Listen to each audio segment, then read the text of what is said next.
develop the necessary money consciousness. Just as money is attracted to those who have deliberately set their mind on it, poverty is attracted to those whose mind is open to it. And although money consciousness must be developed intentionally, poverty consciousness develops without conscious application of habits favorable to it. Poverty consciousness will seize the mind that is not occupied with money consciousness. If you understand the point of the preceding paragraph, you will understand the importance of persistence in the accumulation of a fortune. Without persistence, you will be defeated even before you start. With persistence, you will win. If you have ever had a nightmare, you will realize the value of persistence. You are lying in bed, half awake, with a feeling that you are about to smother. You are unable to turn over or to move a muscle. You realize that you must begin to regain control over your muscles. Through persistent effort of willpower, you finally manage to move the fingers of one hand. By continuing to move your fingers, you extend your control to the muscles of one arm until you can lift it. Then you gain control of the other arm. You finally gain control over the muscles of one leg, and then extend it to the other leg. Then, with one supreme effort of will, you regain complete control over your muscular system and snap out of your nightmare. You did it, step by step. You may find it necessary to snap yourself out of your mental inertia in a similar way. First, by moving slowly, then increasing your speed until you gain complete control over your will. Be persistent, no matter how slowly you may have to move at first. With persistence will come success. Snap out of mental inertia. If you select your mastermind group with care, you will have in it at least one person who will aid you in the development of persistence. Some people who have accumulated great fortunes did so because of necessity. They developed the habit of persistence because circumstances forced them to become persistent. Those who have cultivated the habit of persistence seem to enjoy insurance against failure. No matter how many times they are defeated, they finally arrive up toward the top of the ladder. Sometimes it appears that there is a hidden guide whose duty is to test us through all sorts of discouraging experiences.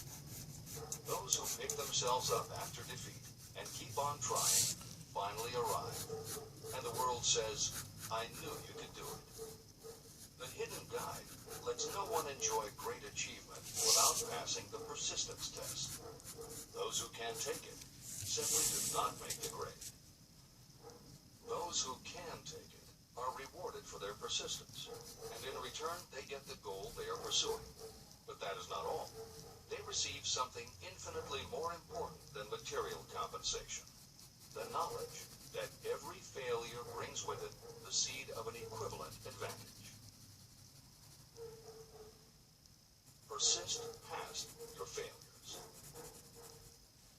The people who learn from experience the importance of persistence will not accept defeat as being anything more than temporary. They are the ones whose desires are so persistently applied that defeat is finally changed into victory. We see that an overwhelmingly large number of people go down in defeat, never to rise again. We also see the few who take the punishment of defeat as an urge to greater effort. But what we do not see, what most of us never suspect of existing, is the silent but irresistible power that comes to the rescue of those who fight on in the face of discouragement. If we speak of this power at all, we call it persistence and let it go at that. One thing is sure, if you do not have persistence, you will not achieve noteworthy success in any calling. As I'm writing these lines, I can look out the window and see, less than a block away, the great mysterious Broadway, the graveyard of dead hopes, and the front porch of opportunity. From all over the world, people have come to Broadway seeking fame, fortune, power, love, or whatever it is that human beings call success. Once in a great while, someone steps out from the long procession of seekers, and the world hears that another person has conquered Broadway. But Broadway is not easily nor quickly conquered. Broadway acknowledges talent, recognizes genius, and pays off in money only after a person has refused to quit. The secret is always inseparably attached to one word: persistence. Editor's comments. Today we think of making it on Broadway in terms of the theater, but here Napoleon Hill uses Broadway as a metaphor for the New York arts, publishing, and entertainment industries in general. In the original edition of Think and Grow Rich, Hill used this introduction to tell of Fannie Hurst, one of the best-selling authors of the day, who pounded the streets of New York for 4 years and received 36 rejection slips from one publisher alone before her persistence paid off and she finally got published. Although Napoleon Hill chose Fannie Hurst to illustrate his point about overcoming poverty and adversity, he knew all about both from personal experience. Hill's own story is one of very humble beginnings and devastating failures that would have defeated most people. It was only through his extraordinary persistence that the original edition of the book you hold in your hands was published. And for that reason, the editors of this edition have included this brief biography of Napoleon Hill. The following is adapted from A Lifetime of Riches, the biography of Napoleon Hill, written by Michael J. Ritt Jr. and Kurt Landers, and also draws upon Napoleon Hill's first bestseller, his 4-volume masterwork, Law of Success. In it, Hill told of the 7 turning points in his own life, and those excerpts told in his words are told in the first person. Born into poverty in the backwoods of Virginia, young Nap, as he was called, was the local gun-toting troublemaker. He would probably have ended up a criminal had his widowed father not met and married Martha Ramey Banner. Nap's new stepmother set out to change the family's mountain ways, and she started by trading Napoleon a typewriter for his 6-shooter pistol. She told him, "If you become as good with a typewriter as you are with that gun, you may become rich and famous and known throughout the world." Her faith and encouragement turned young Nap around, and by the age of 15, he was submitting stories to the local newspapers and doing everything he could to get himself out of his meager circumstance. After completing high school and 1 year at a business college, he wrote an audacious letter to Rufus Ayers, one of the most powerful men in the coal industry. Hill wrote to apply for a job, but he said that he didn't want a salary. In fact, he said he would pay Ayers. Hill proposed that Ayers could charge him whatever he wanted on a monthly basis, but if at the end of 3 months Hill had proved his worth, he then would expect Ayers to pay him a salary of the same monthly amount. Ayers admired Hill's style and hired him with pay. First turning point. After finishing a course at a business college, I took a job as stenographer and bookkeeper. As a result of having practiced the habit of performing more work and better work than that for which I was paid, I advanced rapidly until I was assuming responsibilities and receiving a salary far out of proportion to my age. Hill also proved to be so trustworthy and honest that Ayers promoted him to replace the manager, making this 19-year-old the youngest manager of a mine and in charge of 350 men. Then fate reached out and gave me a gentle nudge. My employer lost his fortune, and I lost my position.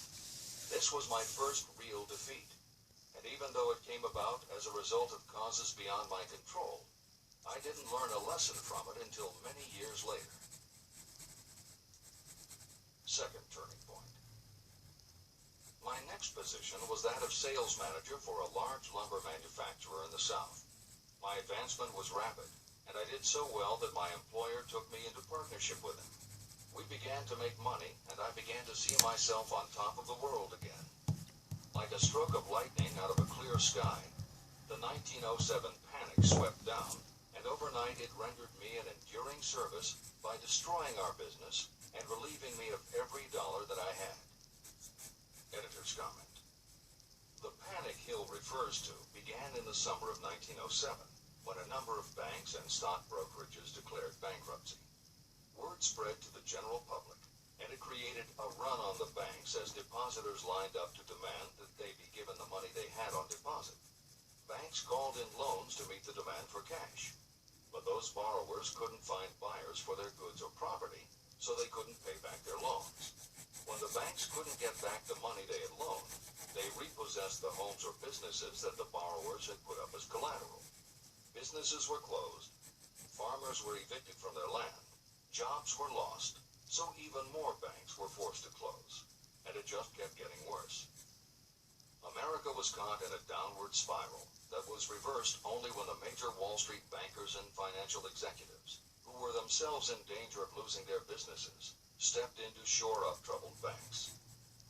It was in large part because of the bank panic of 1907 that legislation was enacted in 1913 to create the Federal Reserve System. This is the end of the editor's comments. Third turning point. This was my first serious defeat. I mistook it then for failure, but it was not. And before I complete this lesson, I will tell you why it was not.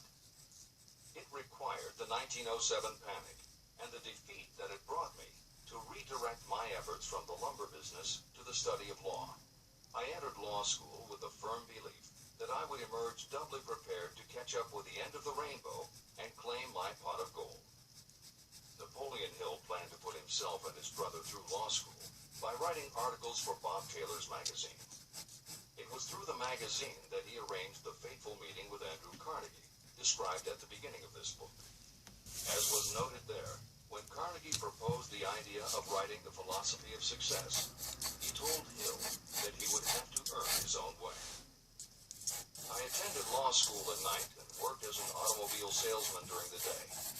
Because of the job, I saw the need for trained automobile mechanics. I opened an educational department in the manufacturing plant and began to train ordinary machinists in automobile assembly and repair work. The school prospered, paying me over $1,000 a month in net profits. My banker knew that I was prospering, therefore he loaned me money with which to expand.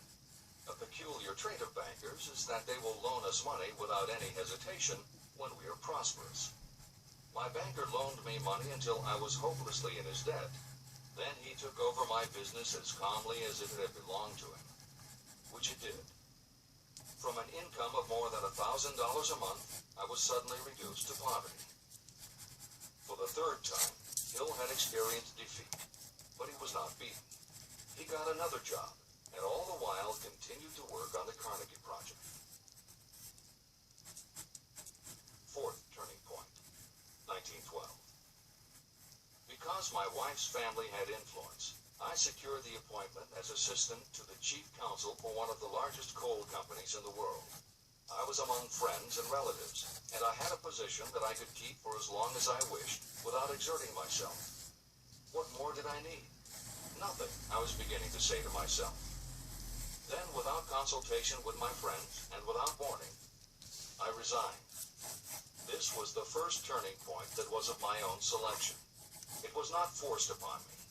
I quit that position because the work was too easy and I was performing it with too little effort. This move proved to be the next most important turning point of my life, although it was followed by 10 years of effort that brought almost every conceivable grief the human heart can experience. I selected Chicago as my new field of endeavor.